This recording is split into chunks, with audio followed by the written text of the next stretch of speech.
Hello વિદ્યાર્થી મિત્રો, આપણે આજે ડાયવર્જન્સ વિશે વાત કરીશું. તો આપણે આગળ ડેલ ઓપરેટર વિશે માહિતી મેળવી લીધેલી હતી. ડેલ ઓપરેટર શું કહેવા માગતું હતું? તો કે જો કોઈ ડેલને સ્કેલર સાથે ઓપરેટ કરવામાં આવે તો તેને આપણે ગ્રેડિયન્ટ કહેવામાં આવે છે, અને કોઈ ડેલને વેક્ટર સાથે ડોટ પ્રોડક્ટ કરવામાં આવે તો તેને આપણે ડાયવર્જન્સ કહેવામાં આવે છે. અને જો કોઈ ડેલને કોઈ વેક્ટર સાથે ક્રોસ પ્રોડક્ટ કરવામાં આવે તો કર્લ કહેવામાં આવે છે. તો આજે આપણે ડાયવર્જન્સ વિશે માહિતી મેળવીશું. તો ડાયવર્જન્સ વિશે માહિતી મેળવતા પહેલાં આપણે કોઈ એક વેક્ટર ફંક્શન ને કન્સિડર કરશું. તો let consider a vector function v of x, y, z is equal to vx I cap plus vy j cap plus vz k cap. આ એવું ફંક્શન છે, એટલે કે consider a vector function v of x y z is equal to vx I cap plus vy j cap plus vz k cap be a continuous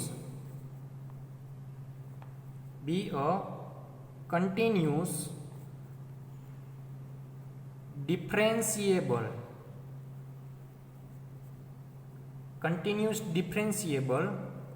vector point function. એટલે કે vector function છે એ કેવું છે? તો કે point function છે, કોઈ એક પોઈન્ટ દ્વારા વેક્ટરને દર્શાવવામાં આવેલું છે. પછી તો બીજું શું કીધેલું છે? તો કે કન્ટિન્યુઅસ ડિફરન્શિયેબલ છે, એટલે કે કન્ટિન્યુઅસલી તે વેક્ટર પોઈન્ટ ફંક્શનમાં ફેરફાર જોવા મળે છે. એક્સ, વાય અને ઝેડ ત્રણેય ડાયરેક્શનમાં કન્ટિન્યુઅસલી ફેરફાર થતું હોય એવું કોઈ એક પોઈન્ટ ફંક્શન લેવામાં આવે છે. v of x y z is equal to vx I cap plus vy j cap plus vz k cap. હવે આ વેક્ટર ફંક્શનને હું કોઈ ડેલ સાથે ઓપરેટ કરાવું, એટલે કે del vector dot V vector is equal to શું થઈ જશે? તો કે આપને ખબર છે ડેલ વેક્ટર બરાબર શું લખી શકાય છે? તો કે del upon del X I cap plus del upon del Y J cap plus del upon del Z K cap into V બરાબર શું લખવામાં આવે છે? તો કે V X I cap plus V Y J cap plus V Z K cap. બંનેનો હવે dot product કરી નાખું તો શું મળશે મને? તો કે આપણને ખબર છે ડેલ અપોન ડેલ એક્સનું હું વી એક્સ સાથે ડોટ પ્રોડક્ટ કરું તો I cap dot I cap એટલે 1, અને del V X upon del X મળશે. એ જ રીતના હું જો આઈ કેપનું જે કેપ સાથે ડોટ પ્રોડક્ટ કરું તો I cap dot J cap 0 થઈ જાય, એટલે કે આ બંનેનો ડોટ પ્રોડક્ટ 0 થઈ જાય છે. એવી જ રીતના આઈ કેપનું કે કેપ સાથે ડોટ પ્રોડક્ટ કરું તો શું થશે? તો કે I cap dot K cap is equal to 0 થઈ જાય છે. તો હંમેશા આપણે યાદ રાખવાનું છે કે સેમ યુનિટ વેક્ટરનો ડોટ પ્રોડક્ટ 1 મળે છે, તેથી આઈ કેપનું આઈ કેપ સાથે ડોટ પ્રોડક્ટ કરવામાં આવશે, જે કેપનું જે કેપ સાથે ડોટ પ્રોડક્ટ અને કે કેપનું કે કેપ સાથે ડોટ પ્રોડક્ટ કરવામાં આવશે. તેથી આઈ કેપનું આઈ કેપ સાથે ડોટ પ્રોડક્ટ કરી નાખેલું છે તો શું થશે આગળ? તો કે જે કેપનું જે કેપ સાથે ડોટ પ્રોડક્ટ, એટલે કે ડેલ વી વાય છેદમાં ડેલ વાય પ્લસ ઝેડનું ઝેડ સાથે ડોટ પ્રોડક્ટ, એટલે કે del V Z upon del Z. તો આપણને કોઈ ડેલને વેક્ટર સાથે ડોટ પ્રોડક્ટ કરવામાં આવે છે ત્યારે આવા પ્રકારની ક્વોન્ટિટી મળે છે. તો આ ક્વોન્ટિટીમાં જોવો જોઈએ ખાસ કરીને નથી આ આઈ કેપ જે કે કેપ સાથે સંકળાયેલું, એટલે કે એની દિશા સાથે સંકળાયેલું નથી પણ એના મૂલ્ય સાથે સંકળાયેલું. આપણે જો ડિફરન્શિયેશન કરવામાં આવેલું છે પણ કેની સાથે? એક્સની સાથે ડિફરન્શિયેશન કરવામાં આવેલું છે, વાયની સાપેક્ષે ડિફરન્શિયેશન કરવામાં આવેલું છે, ઝેડની સાપેક્ષે. તો આપણે તે જે ફંક્શન લેવામાં આવેલું છે ફંક્શન રહ્યું આઈ કેપ જે કેપ અને કે કેપ સાથે સંકળાયેલું નથી, એટલે કે જે ફાઇનલ પ્રોડક્ટ મળે છે એ કેવું છે? સ્કેલર છે. એટલે કે divergence of vector of any vector અથવા તો vector is always given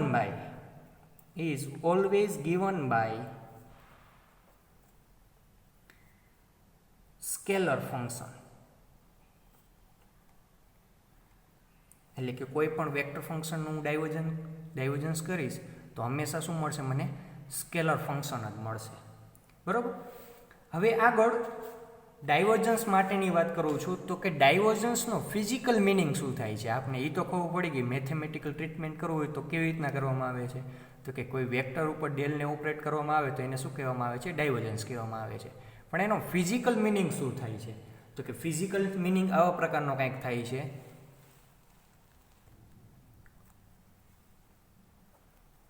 divergence of vector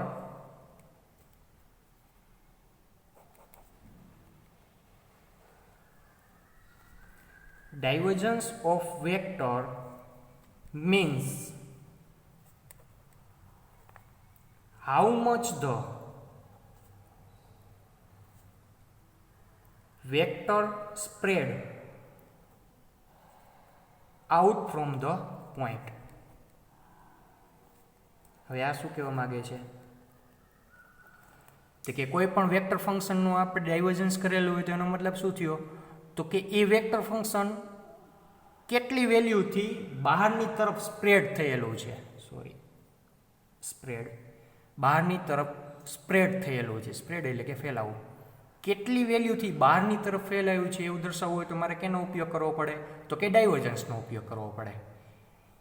એવી જ રીતના divergence of vector means how much the vector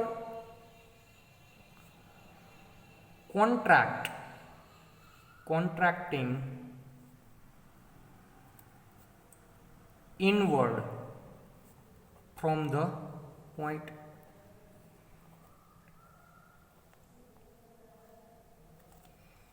એટલે કે ડાયવર્જન્સ ઓફ વેક્ટરનો મતલબ બીજો મતલબ શું થાય છે?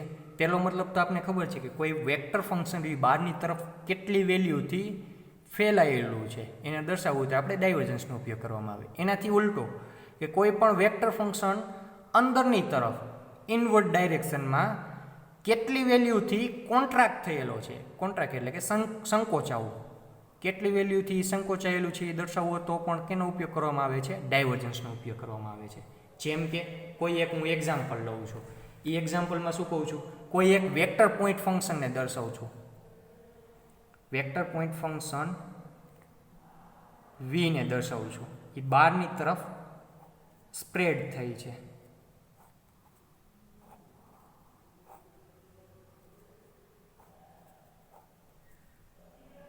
એવી જ રીતના બીજું ફંક્શન લઉં છું.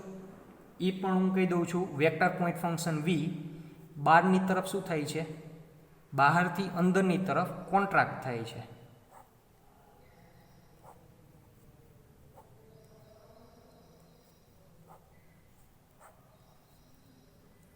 તો જે બહારની તરફ ફેલાતું હોય એનું ડાયવર્જન્સ કેવું મળશે?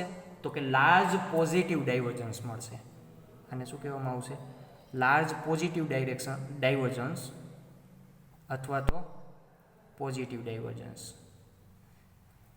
આ બહારની તરફ જો વેક્ટર ફંક્શન નીકળતું હોય તો એને લાર્જ પોઝિટિવ કહેવામાં આવે છે. તો એનાથી ઉલટું અંદરની તરફ કોન્ટ્રાક્ટ થતું હોય તો એવા પ્રકારના ડાયવર્જન્સને શું કહેવામાં આવશે?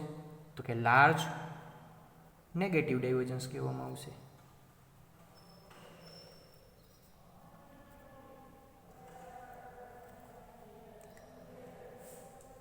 તો કે આવી ક્વોન્ટિટી કઈ કઈ જગ્યા ઉપર રહેલી છે નેચરમાં એ જોવું હોય તો આપને ખબર છે કે કોઈ પોઝિટિવ ચાર્જનું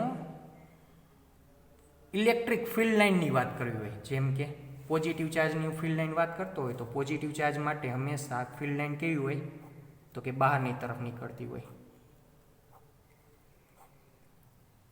તો એનું ડાયવર્જન્સ કેવું મળશે? હંમેશા પોઝિટિવ ડાયવર્જન્સ.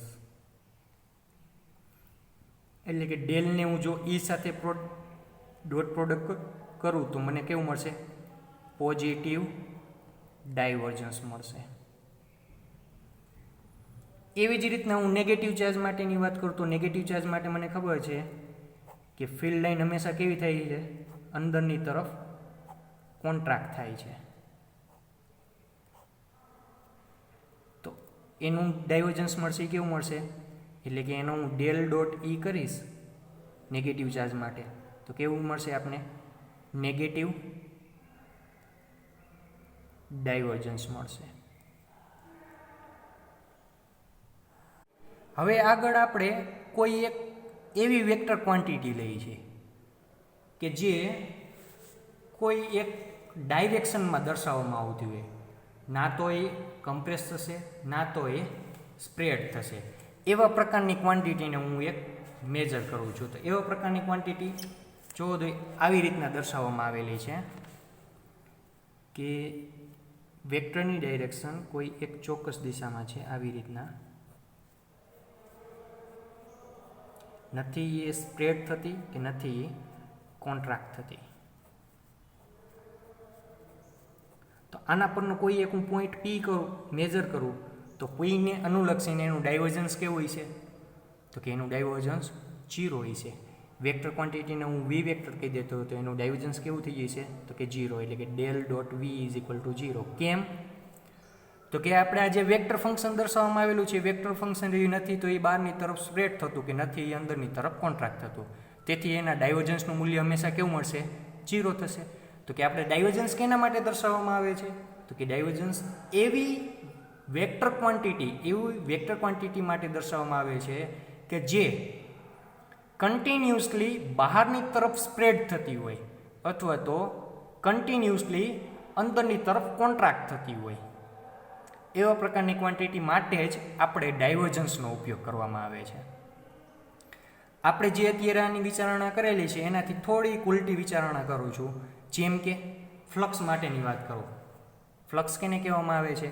કે કોઈ એક યુનિટ એરિયામાંથી પસાર થતી ફિલ્ડ લાઇનને શું કહેવામાં આવે છે? ફ્લક્સ કહેવામાં આવે છે. આગળ આવશે મેગ્નેટિક ફ્લક્સ અને ઇલેક્ટ્રિક ફ્લક્સ. તો અહીંયા કોઈ એક એરિયા કન્સિડર કરું છું અને આ જગ્યા ઉપર એરિયા કન્સિડર કરું છું, તો જેટલી ફિલ્ડ લાઇન અંદર તરફ આવે છે અને એટલી જ ફિલ્ડ લાઇન શું થાય છે? બહારની તરફ નીકળી જાય છે. તેથી તેનું ફ્લક્સ કેવું થઈ જશે? શૂન્ય થઈ જશે. બરોબર? તો ફ્લક્સ શૂન્ય હોય તો તેને પણ શું કહેવામાં આવે છે? તો કે del dot V is equal to 0 કહેવામાં આવે છે. હજી આગળ વિચાર કરી તો આ જે ફિલ્ડ લાઇન દોરેલી છે એ ફિલ્ડ લાઇન રહી આગળથી આવે છે, તેથી આપણે એનો કોઈ સોર્સ દેખાતો નથી. એટલે કે નથી તેનો કોઈ પણ પ્રકારનો સોર્સ કે જેમાંથી તે ઉત્પન્ન થતી હોય. આવી વેક્ટર ક્વોન્ટિટીને મારે દર્શાવવું તો હું કેવી રીતના દર્શાવી શકું છું કે if the flux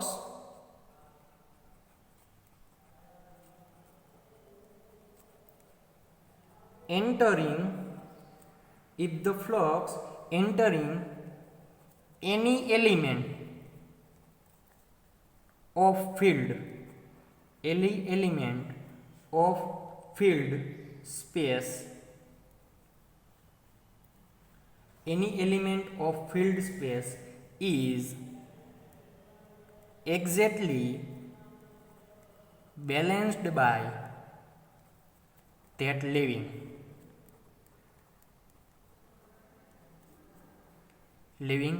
it, then there is no source or no sink or nor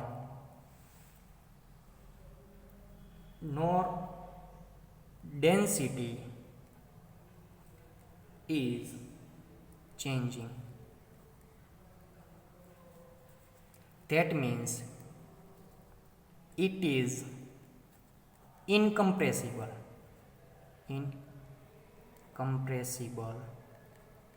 vector. A vector which satisfied condition del vector dot v vector is equal to 0 is called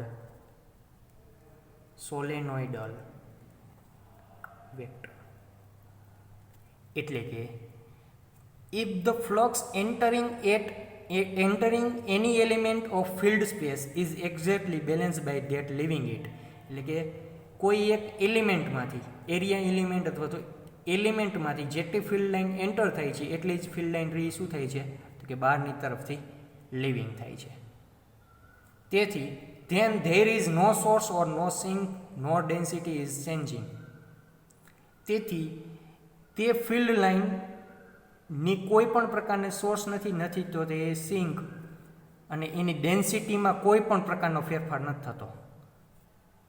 A vector which satisfied this condition del vector dot v vector is called solenoidal vector. એટલે કે આ vector આ કન્ડિશનને જે satisfied કરે એને હું શું કહું છું તો કે એને સોલેનોઇડલ વેક્ટર કહું છું. એની ડેન્સિટીમાં ચેન્જ નથી થતો એટલે કે એનો મતલબ શું થયું કે આ જગ્યા ઉપર હું કોઈ પર યુનિટ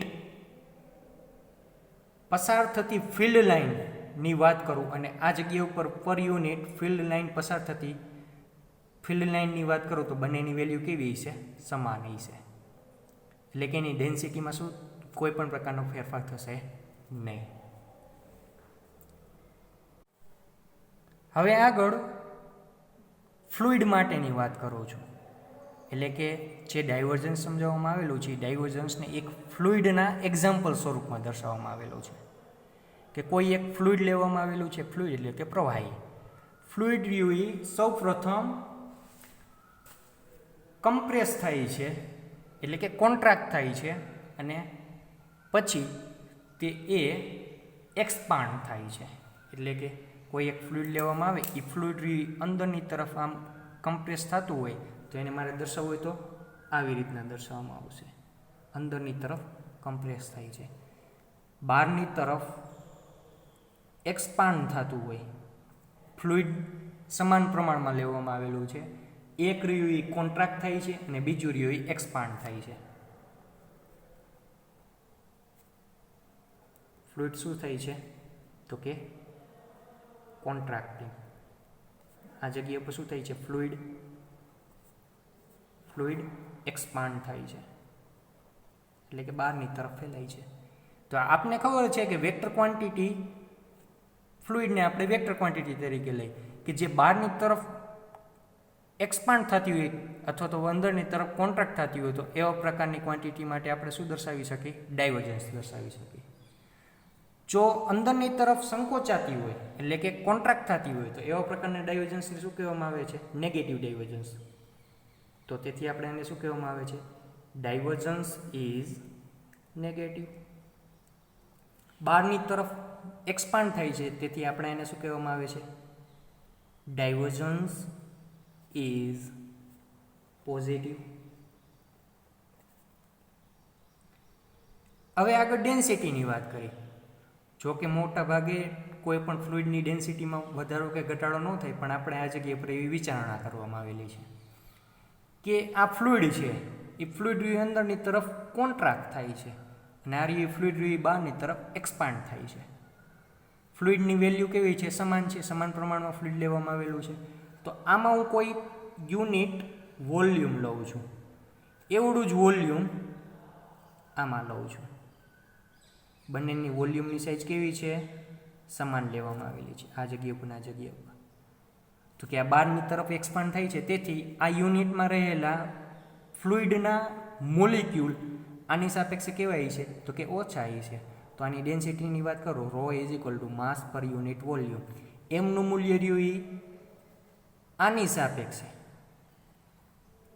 પહેલાંની સાપેક્ષે કેવું હોય છે એમનું મૂલ્ય ઓછું હોય છે કારણ કે આ યુનિટ વોલ્યુમમાં માસની વેલ્યુ કેવી છે ઓછી છે એટલે હું આને નીચે એરા વડે દર્શાવું છું. તો ડેન્સિટી કેવી થઈ છે ઘટશે એટલે કે ફોલિંગ થઈ છે. એવી જ રીતના આપણે અંદરની તરફ કોન્ટ્રાક્ટ થાય છે તેથી આ જગ્યા ઉપર યુનિટ વોલ્યુમમાં મોલિક્યુલની વેલ્યુ કેવી થઈ ગઈ છે વધી જાય છે. બંને બાજુ વોલ્યુમ સમાન લેવામાં આવેલું છે પણ માસ કેવું થાય છે એકમાં વધારો થાય છે આમાં વધારો થાય છે અને આમાં ઘટાડો થાય છે. આમાં માસમાં વધારો થાય છે તેથી તેને આપણે શું કહેવામાં આવશે તો કે ડેન્સિટી ઇઝ રાઇઝિંગ. તો આ અંદરની તરફ કોન્ટ્રાક્ટ થાય છે ફ્લુઇડ તેથી આપણે ચોથો પોઈન્ટ લખવામાં આવે છે. પહેલો પોઈન્ટ કોન્ટ્રાક્ટ એક્સપાન્ડ, બીજો પોઈન્ટ રહ્યો આપણે નેગેટિવ ડાયવર્જન્સ, પોઝિટિવ ડાયવર્જન્સ, ત્રીજો પોઈન્ટ રહ્યો એ ડેન્સિટી રાઇઝિંગ થાય છે અને આ ડેન્સિટી ફોલિંગ થાય છે. ચોથો પોઈન્ટ શું કહેવામાં આવેલો છે તો કે આ જે સોર્સ છે એ અંદરની તરફ કમ્પ્રેસ થાય છે, તેથી એને હું શું કહું છું, point is negative source. Point is negative source.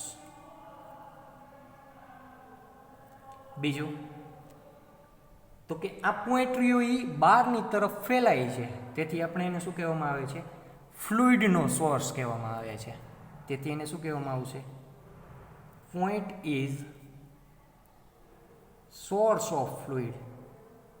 ફ્લુઇડનો શું છે, સોર્સ છે. તો આપણે આ એક એક્ઝામ્પલ લેવામાં આવેલું હતું ડાયવર્જન્સનું. ડાયવર્જન્સના એક્ઝામ્પલમાં આપણે શું કરવામાં આવેલું છે, માત્ર એક્ઝામ્પલ છે સમજવા માટે. કોઈ એક ફ્લુઇડ લેવામાં આવેલું છે, ફ્લુઇડ સૌપ્રથમ કોન્ટ્રાક્ટ થાય છે, પછી ઇઝ ફ્લુઇડ એટલી જ વેલ્યુનું ફ્લુઇડ એક્સપાન્ડ થાય છે. તો ફ્લુઇડ પહેલાં કોન્ટ્રાક્ટ થાય છે, પછી બીજું પોઈન્ટ રહ્યું શું લખવામાં આવે છે તો કે ડાયવર્જન્સ. કોન્ટ્રાક્ટ થતું હોય તો એનું ડાયવર્જન્સ કેવું હોય, અંદરની તરફ જો કોન્ટ્રાક્ટ અંદરની તરફ જો સંકોચાતું હોય કોઈ પણ વેક્ટર ક્વોન્ટિટી તો એને શું કહેવામાં આવે છે, ડાયવર્જન્સ ઇઝ નેગેટિવ. આગળ જોઈ ગયા. એવી જ રીતના જો એક્સપાન્ડ થતું હોય તો એનું ડાયવર્જન્સ કેવું થઈ ગયું છે, પોઝિટિવ. જો અંદરની તરફ કમ્પ્રેસ થતું હોય, કોન્ટ્રાક્ટ થતું હોય તો એની ડેન્સિટીમાં શું થાય છે, વધારો થાય છે, એટલે રાઇઝિંગ. Density is rising. અને જો બહારની તરફ સ્પ્રેડ થતું હોય તો એની ડેન્સિટીમાં શું થાય છે, ઘટાડો, એટલે કે ડેન્સિટી ઇઝ ફોલિંગ. પછી કોન્ટ્રાક્ટ થાય છે, તેથી એ પોઈન્ટ રહ્યો એ નેગેટિવ સોર્સ તરીકે વર્તે છે અને પોઈન્ટ રહ્યો એ એક્સપાન્ડ થાય છે, તેથી ફ્લુઇડના સોર્સ તરીકે વર્તે છે. હવે આગળ એટલું યાદ રાખવાનું છે, ડાયવર્જન્સ કેને કહેવામાં આવે છે, મેથેમેટિકલ ટ્રીટમેન્ટ પ્રમાણે ડાયવર્જન્સ એ ડેલને કોઈ વેક્ટર ઉપર ઓપરેટ કરવામાં આવે તો એને આપણે શું કહેવામાં આવે છે, ડાયવર્જન્સ કહેવામાં આવે છે.